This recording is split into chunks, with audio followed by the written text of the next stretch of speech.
lot of entrepreneurs, they want to do it themselves. So piggybacking on the previous conversation, you are right. It is easier to do it yourself. It is faster to do it yourself Mm. because guess what? You have been doing it yourself. Uh, but draw a line.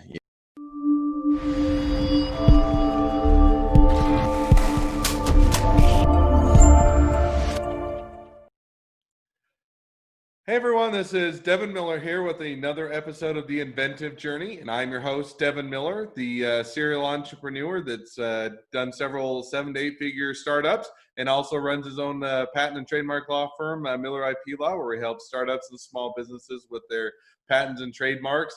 And today on the podcast, we have another great guest that's going to tell us all about their journey, Nader. And if hopefully I say her name right, I have a hard time with names sometimes, but I think it's Nader, right? Nader. Nader. All right. That doesn't sound quite right, so it was close. So Nader, and Nader, he has run a few companies, had 3 failures, and I'll let you talk a little bit about that.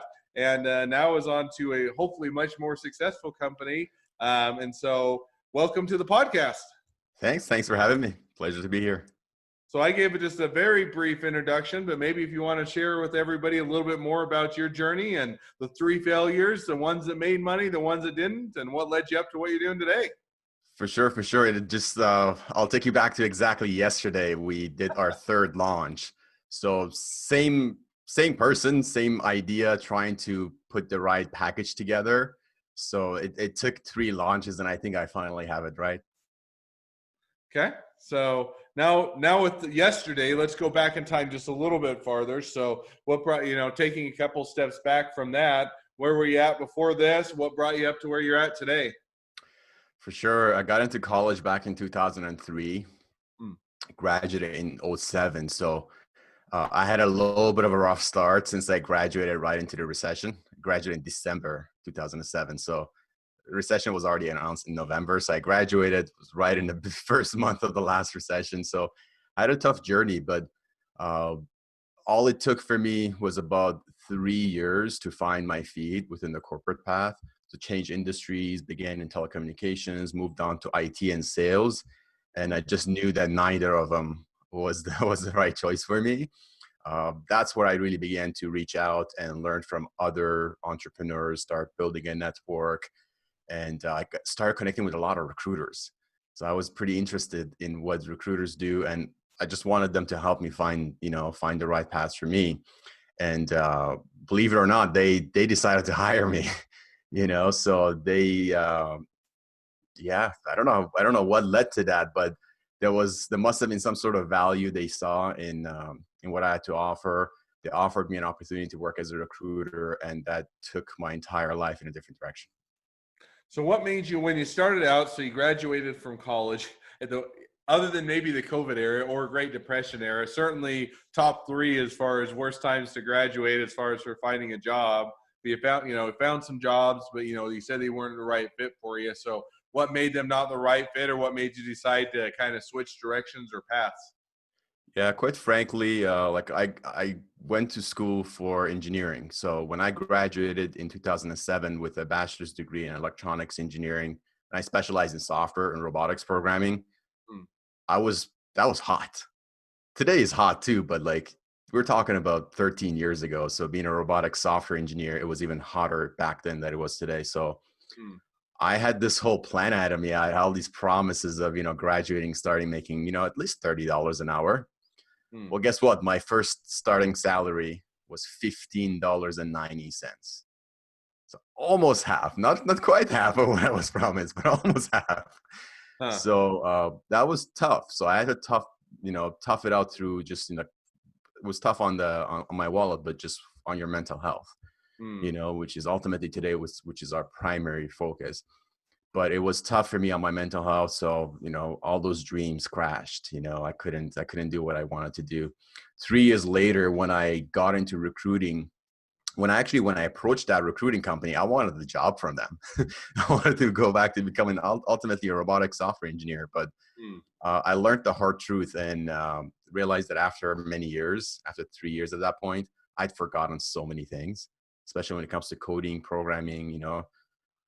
We're talking about engineering principles. So it's not as easy as, oh, let me just open up the book, just quickly brush over. No, it doesn't work like that anymore, Yeah. and like there have been developments since then. So it mean that I had to start from scratch. So uh, that's something that I know that it left a mark. And when I got into recruiting, it just gave me this new purpose, this new mission to make sure, like, if I couldn't do it on my own, if I couldn't go on the path that I was on, I'm going to make sure everybody else, like, Mm, nobody else makes the same mistakes that I did. Nobody else makes those mistakes. mm. And that's been a pattern, like a theme of what I've done over the last 10 years. I started recruiting. This is back in 2010. So up until today, going through these businesses and ideas and just starting something. First endeavor was in Toronto. Uh, So you you was a jump failure, before you but jump ahead ultimate. too much. So you tried the robotics, gave or got the engineering degree, and came out and decided, well, that was a good 4 years. Decided it wasn't for you or didn't work, but you said, hey, I don't want everybody or others to go through the same thing I did. So you went into recruiting. You got hired on it. It sounds like for a period of time, and then after that, you decided, hey, I can do this myself, or I don't need to work for another person. And so you tried to start up your own recruiting firm. Is that about right? That's absolutely right. So 2 years into that experience, which was like ridiculously fast for the average in that industry, I was able to fast forward through it, get on my feet as an entrepreneur because I had that technical background. Mm. I had the education, I had the solid education, I had solid work experience. So I could actually use it to help companies hire, recruit. 2 years into it. So one thing that maybe I didn't tell you last time, this is a special detail. I was actually recruited out of my first job. I don't know Mm, if we talked about that, by another company, by a smaller competing company. And like they almost doubled my salary. So mm. that was fantastic. I was so happy. But on that new job, it was before the 3 months probation ends. I walked into that my manager's office and resigned. It's Mm. basically, hey, it's been a pleasure working with you, but I got a new mission to pursue, and Mm. that's where my journey started. That was September 2012. Okay, so you do that and you say, hey, walk in 3 months, appreciate all the work. I've got to do my own thing. I want to start my own thing. And so then you switch over, you say, and I think you mentioned at one point you had a non-compete that you had to wait out a little while. Is that right? Exactly. So I had to. That's why I started coaching and recruiting at the same time. Mm, Back when I was in the corporate world, the first 2 years, I was literally taking unpaid vacation days to go to the local community center and just help new immigrants build their resumes, figure out what the hell they're going to do in the new country. So I was super passionate, so that's really what fueled my entrepreneurship. So I was already doing it. I was already, those extra times that I was taking off, I was building that business on the side, but as volunteer work at a community center. When I left, I did have a non-compete 6 months. So I started continue full-time coaching, went through that, and then reestablished conversations and relationships. So, and just to give for those of the or people a lot of times may have heard of a non-compete, don't really know what they are. So, the 30 seconds is a non-compete basically says, if you was hired or sign it with an employer, it says for a period of time, whatever that period is, you're not able to go and work in the same industry, and you can't go and approach any of the clients of the company. And it kind of gives you basically for that job or for that industry, you're not able to do anything until you wait out your non-compete. So that's just to give them a heads up. So you waited out your non-compete. You decided, okay, I'm going to do the kind of the coaching and the strategy on the side, wait out for the non-compete, and then you'll start your own recruiting firm, doing it your own way and being your own boss. So you wait out the non-compete, and then you started the recruiting. How did that go? Oh, none of those old clients hired me. I went from at the time that I was in, I'm not going to say the company's name. You can see it on my LinkedIn profile, but I think that globally they did $26 billion. Mm, So this is second largest staffing firm. So I got my training in the right place, and mm. I felt like, all right, I'm just gonna go be a lone wolf, call up the same Fortune 500 companies. They're gonna hire me. Of course, I was their lead recruiter at this big corporation, but none of that stuff came through. I started working. I just had to totally shift from big business that I was in to startups. So that's where I was helping startups starting startups in Toronto. Did that for 4 years. Fast forward to back in 2016 when I moved to the US, California, came down here, reestablished the business for a second time. Same thing. I tried reaching out to bigger businesses as a one-person entrepreneur. One lesson that I learned is that you gotta find your audience. You gotta be realistic and you gotta manage your own expectations, because you can save a lot of time and effort prospecting. So, and you did that, and before we jump down to moving down to California, so you did that for a few years, and I think we talked about how while you were still in Toronto and you did that, you started to build the business. First year didn't go well. None of the big clients that you'd had before wanted to come to the Lone Wolf. They wanted to stay with the name recognition. But then you did finally start to get some traction. You started to make some money after working at it for a few years. Started to also do the coaching and the career and the writing interviews and writing resumes. And then you met a girlfriend, right? If I remember. Basically, yeah. So like it took me 3 years to break even. First year, it was a total loss. I moved back to my parents' house and I had my rent was like 2,200. So canceled that, moved back to my parents' house, got a very small office in like a industrial area behind Western bakeries. So if you're in Toronto, you know where the big Western bakeries are. It's industrial manufacturing, like food production place. So I got a little small office for $700 a month, which fit a desk in it, and it was a shared office. So it wasn't all me. It was in a room like this, two people, two businesses shared the office. So that was it. I stayed in the office for as long as I took, because they closed down at 8. So pretty much be there, from 8 to 8, if not earlier. Just go back, crash on the couch, parents' basement, So I did that for 2 years just to break even, and then started traveling. Came down to a few sales seminars, entrepreneurship seminars down in Anaheim. Met whom is presently my wife. And hopefully for the rest of your life, your wife, right? Absolutely. So if I were to say it, so you work, have to move back into your parents, finally get things going, you start to make a profit, go to a conference, meet who will then be your wife, and after dating for a long enough period of time, you decided, okay, long distance isn't going to work for forever, and you decided to move down to LA and basically start over. How was it to working for so long, 3 years? I mean, in some sense it goes by quickly, but also some years that's a long time to work and try and build a business, get things going, make it profitable. How was it, and I get following your love, following your heart, but how was it to say, okay, I'm going to leave what is a profitable business because I want to follow love, want to go down to LA and have to start over? Yeah, it was nerve-wracking because I'd never, again, it's a total different market, so especially when it comes to recruiting, it's all about relationships. So I had some, but I was coming here as a one person entrepreneur. So I didn't have a business that had a brand awareness or anything like that. So it was nerve-wracking. I even started interviewing. So I had two options at that point. I was coming here either with like an entrepreneurship, like a business visa, or get a job offer. So I wanted to try, hey, I need to make money. I couldn't do business here. So let's just get a job fast, because I knew I could get a job fast. I actually went back to the same company I used to recruit at, got an offer, didn't take it. Which was, I don't mean to laugh at that because I feel bad. We had 5 interviews and I declined the offer. That's not nice. But it was like I don't know, maybe it was like a test. It was like, like, what's wrong with you? You did it there in Toronto. You can do it here. It was like an awakening. If you know what I mean? It was like, I felt like I was going back to what I was doing before, which is just like, for me, it was like slaving in an office, make him $1 million, take 100 home. If you're a high performer, take 150 home, and then maybe you'll be happy one day and you don't even get to do the coaching stuff, because that coaching stuff is clearly defined. Like, you wouldn't be able to do that. That was a big reason why I was doing unpaid vacation days, or I was doing it on the weekends, going to community centers, because like these staffing companies, they don't want you to do.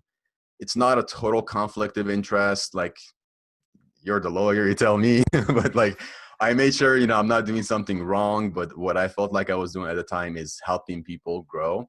And if I met someone at the community center who I could place as a recruiter, which happened 0 times, uh, then that would be great for the business too. But that's just not where you go for recruiting, top of the line candidates whom Fortune 500 companies are willing to pay 100,000 to hire.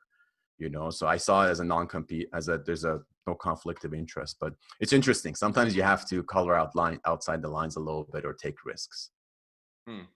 So you did that, and I think so. You got here, and you said, "Oh, I've done an interview, and I've got the great job offer." And at the end of the interview, and they make you the offer, you said, never mind." So then you have to start, and then you start. You said, "Hey, I want to do this my own way. I can do this." I got you got your confidence back, your mojo back. And you said, "Okay, we're going to do this." And so you went out and you decided, "I'm going to build this almost again from scratch with a little bit of connections in the Bay Area." And how did that go for you? Yeah, I started in LA before we moved to the Bay for my wife's work. But I started right downtown LA, south of LA, going back after those manufacturing businesses. Because in Toronto, I did all of my experience primarily was around manufacturing. So I started working with a few robotics firms, a robotic farming company, a couple of software companies out of Santa Monica, and that was it. And I summarized a year right there because I had to wait, honestly, man, for 8 months for my visa and paperwork. And then I just went and killed it from there. I hired 4 companies and that's all I had until we moved to the Bay. Pretty much stopped. It was a year later we moved to the Bay in 2017. I stopped recruiting because it would have been another from scratch. I had to go and start doing business development. And my heart was at this point fully, given to mental health support and helping the average person figure themselves out, figure their career out, so they can just, overcome their anxiety, stress, be happy. Okay, no, that makes sense. So you did that, and you finally, so you takes a year with what you just summarized, but you start to get traction. And then, if I remember right, when we talked a little bit before the podcast, you kind of have 2 passions or 2 different things that you like to pursue. One is that you'd like to, build the recruiting and help people out. We also enjoy the coaching and helping people to figure out their career path, figure out how to find a job, figure out how to do a resume, figure out how to do job interviews, get a better offer, negotiating.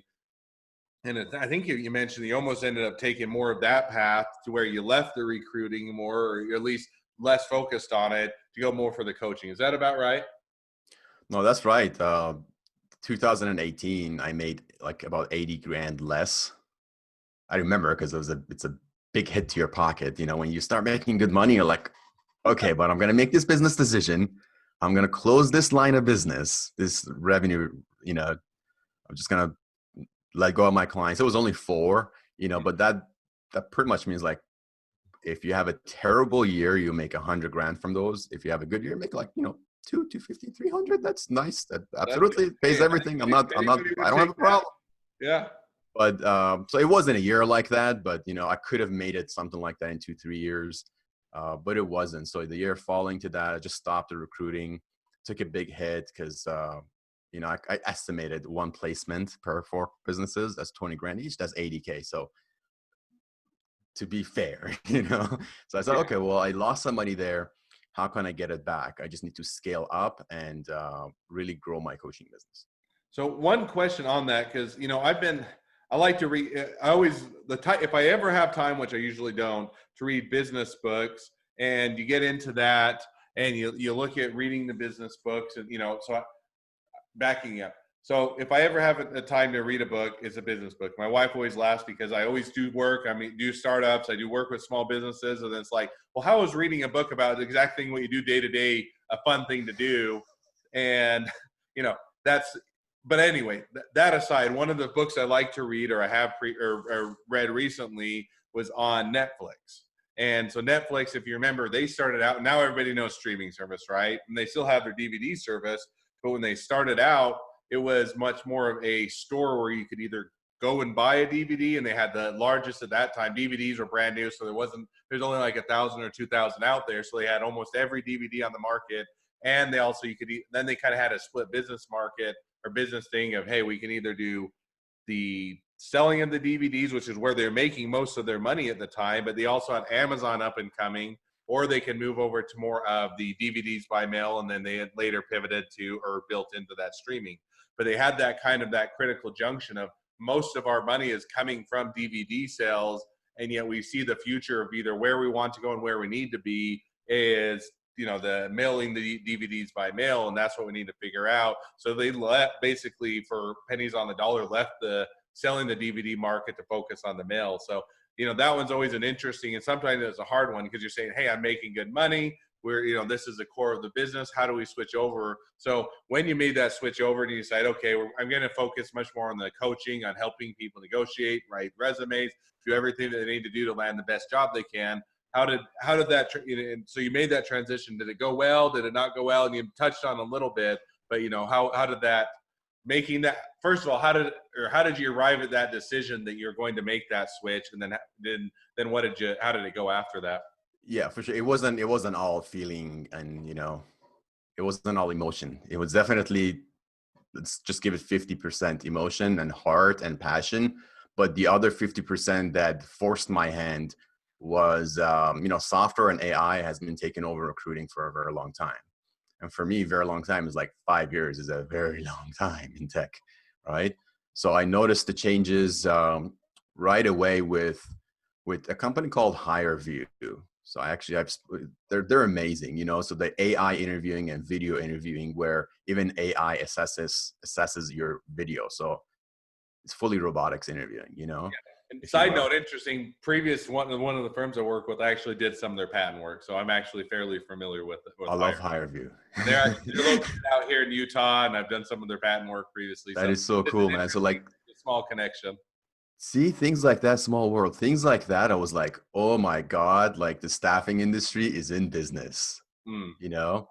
And that's one pattern. So if you're in the business, you know that a lot of businesses, organizations have been bringing recruiting in-house through mm, corporate recruiting and internal talent acquisition mm, programs. Talent acquisition has been growing for about, again, 3 to 4 years extensively, mm, creating new departments, diversity and inclusion, inequality, equality and equity programs.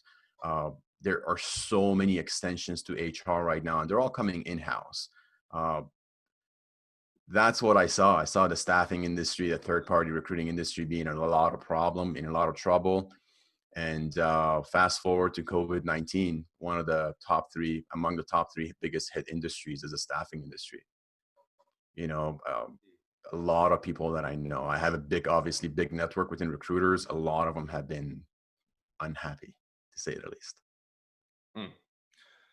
No, and I think that, looking at the trends, looking at where it's going, and sometimes, while it can be hard to make that pivot or hard to make that adjustment, it can, in the long run, makes it much better. So you made that pivot, you made that adjustment, both from looking at the trends, what you enjoyed, where you think you had the most impact, kind of roll that all together, made that jump. How did that go for you? Was it enjoyable? Went well? More of a starting over, doing a new build, or how did that transition go for you? It was stressful because I knew I had to ramp up, like as a revenue source, I had to match up the revenue source that I chose to shut down. So it Mm, was challenging to just fill my time with one-on-one consulting. It did give me an opportunity to sort of prove a process, validate a strategy or an idea or a concept, and turn it into like a end-to-end coaching program. mm. But it's never easy. Anytime you do it for a second time, it's easy. Obviously it gets easier and easier, but it was very challenging to just decide, because I knew I could pick up the phone at any point, hustle for a couple of weeks, get a job order from a business, fill it within a month, and make like 30 to 50 grand at a high level. Especially at this point, I'm in the Bay Area, so with all those years of experience, and I'm like, oh my God, how much do you make? You're a software developer, you make 300 grand? And I'm doing the math. I'm like, if I place you, I make 60K. I used to place you in Toronto and make, like 9K. Now I Mm. can make 60K in the Bay, you know, Mm. but I'm not going to do it because I love coaching. Nope. So it's a mental game, Mm. So no, and I get that, but and I think it's a lesson of you can sometimes the things that can make you the most money in life aren't going to make you the most happy, right? So And that was it. if all you were chasing is, hey, I want to be make as much money as I can, you'd make a different decision. But money, contrary to the common thought, money doesn't always make happiness. Now, if you don't have enough money or you have no money, it's also hard to be happy. So you do have to find that balance. But I think it is you find what you enjoy, and a lot of times, maybe at the front end, maybe more take a hit. But if it's still something that's needed out in the marketplace and people want, and you can make a good living at it because you're going to be passionate, you're going to want to do it, you're going to wake up excited to do it, and say I'm going to go out and help a lot of people. So as we kind of start to wrap up the podcast, and people are saying, okay, now I want to reach out to you, I want to get involved, I want to use your service, I want to have your coaching, and so I can land that $300,000 job in the Bay Area. What's the best way for them to connect up with you? Go to our website, engineeryourmission.com. Okay. You can definitely find me on LinkedIn. That's where I spend all of my days, making connections, building relationships, sharing videos, content.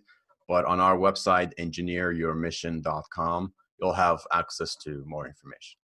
Okay, perfect. Invite everybody to go there. So now as we hit the end of the podcast, I always have two questions that I always ask. So I'll ask you those now. So the first question I always ask is what's the worst business decision you ever made? Not delegating soon enough. Right now I have a team of 4, and I feel like wow, how are we functioning like this? We need more support. Why is everybody's working full time? And I just rewind the tape back a couple of years. I'm like, how was I doing all of this on my own? And then I realized, well, I don't have the success that I have now back then because I was all on my own. So just deciding to do everything on your own. I still have those tendencies. It's a personality thing, but as long as you become conscious of it, it allows you to delegate as best as you can. No, I think that's a hard thing for a lot of people that are kind of have the entrepreneur and startup spirit, in the sense that you always think you can do it better, or hey, by the time I train somebody else or have somebody else do it, I can do it just as quick or quicker, and it's going to take more work to do it than if I just try and do it myself. And so, I think that's one where you always have to say, now, short term, that's probably the case. Maybe I can do it quicker, but long term, if I want this to grow, if I want to make it bigger, and I want to, be able to or have more people on the team, I can't control everything and I can't do everything myself. And so I think that's a hard lesson that a lot of people, you always have to learn, no matter who you are, as you go through the process, is how you delegate and how you let people have that roles and responsibilities that you can't do it all yourself, and which ones you hand off and how you hand it off. So do that. And then second question that I always hit on is, so if you're talking to somebody that was just getting into a startup or small business, what would be the one piece of advice you'd give them? I was going to say, don't do what I did. But I would say, especially since a lot of entrepreneurs, they want to do it themselves. So piggybacking on the previous conversation, you are right. It is easier to do it yourself. It is faster to do it yourself because guess what? You have been doing it yourself. But draw a line, so when you look at your business plan, when you're looking at your launch plan, just draw a line at one point of the process and just stop at that point, and know that you wouldn't move forward. So if you do everything, you do all the planning, strategy and everything, draw a line at designing the website. Like, that is not you, and everything that comes after that and in that category. Because I felt like I've been trying to do a little bit of help out of kindness. Let's try to help everybody out, in the team, or even if you're on your own, let's see how many things I can do, rather than, if I'm good at these 2 things, just do these 2 things really well, and just draw a red line around the other stuff that I haven't started. I know I'm not going to good at it. So just draw those lines, have boundaries around things that you should do yourself and do them well, do more of them, do it for longer, sacrifice your time or whatever you need to do, get it done. But the ones that you have to go and learn from scratch, like the mistakes I've made, is like going and learn online marketing, taking courses, I should have just got someone to do this 3-4 years ago, rather than take 2 years to learn it and then delegate it. So everything I've learned, I'm not even using. So it's goes back to time management, delegation, and just deciding what to learn, even what not to learn. Because we feel good when we're learning new stuff. We're starting a new business. I'm like, okay, I'm gonna go learn project management. Well, why? Are you gonna be doing the project management, or would it be better to do, to get it to someone else? No, I think and I think learning how to delegate, it's a thing it's a hard thing. You have to, and where I found is two things is the things I usually keep for myself, and otherwise I try and delegate. And one is things that I really love and am passionate and enjoy. I try to keep those to myself, or at least keep involved with it, because those are where I want, if I'm passionate about it, I'll probably do a lot better job at it. And then two are the things that others can't do. Meaning if I got some specialized experience or expertise, or I know how to do this and others don't, and it's going to take way too long, too difficult to bring them up to speed, or doesn't make sense, I'll usually keep those for myself. And everything else I think it's, if as you grow, and it is a kind of a growth thing, right? So if you're starting out, you're doing a bootstrap, you're one guy show, you can't delegate, you don't even have the budget to necessarily pay yourself, let alone other people. But then as you grow, I always look and say, okay, now how do I reinvest this? I can take home a bigger paycheck now, but if I do that, then I can never grow it. And long run, it's not going to help the business. So I think that those are a great lesson learned, is to learn to delegate. And partner. So I'll leave them with that. So, partner with someone. Trying to always, like, oh, well, if I partner, they take half my money. Like, no, don't let your animal brain speak to you like that. It's not about automatically they take half your money, or don't go towards cliches. If you need someone, just partner with someone, especially if this is your first business. What if it fails? The chances are it will fail, So the sooner you fail, the sooner your second business is going to be better. This is my third one, the one that I launched yesterday. Like total different business plan. It's same business, but complete different business plan. So look forward to failing, and partner with people. Don't hate friends when it comes to businesses. Because I've had the opportunity to work with friends I didn't, because like, all right, well, we're friends. I don't want to hurt our friendships. Cliche. You watch too many movies. Just find the right people. If you trust them, start working with them. And if it fails, it fails. You learn from it. You keep going. No, that's all great advice, and certainly something people should take to heart. So, well, as we reach the end of the podcast, I appreciate you sharing your journey. Encourage people to reach out to you and use your services, use your coaching, use your ability to help make more money and find the job they love. And wish you all the best of luck on your journey and your future part of your journey and success. For those of you that are wanting to come on the podcast and tell your journey, feel free to go to inventivejourneyguest.com and apply to be on the podcast. And for those of you that are current listeners, make sure to subscribe so you can catch all the new episodes. And if you need any help with patents and trademarks, feel free to reach out to us at Miller IP Law, and we're here to help.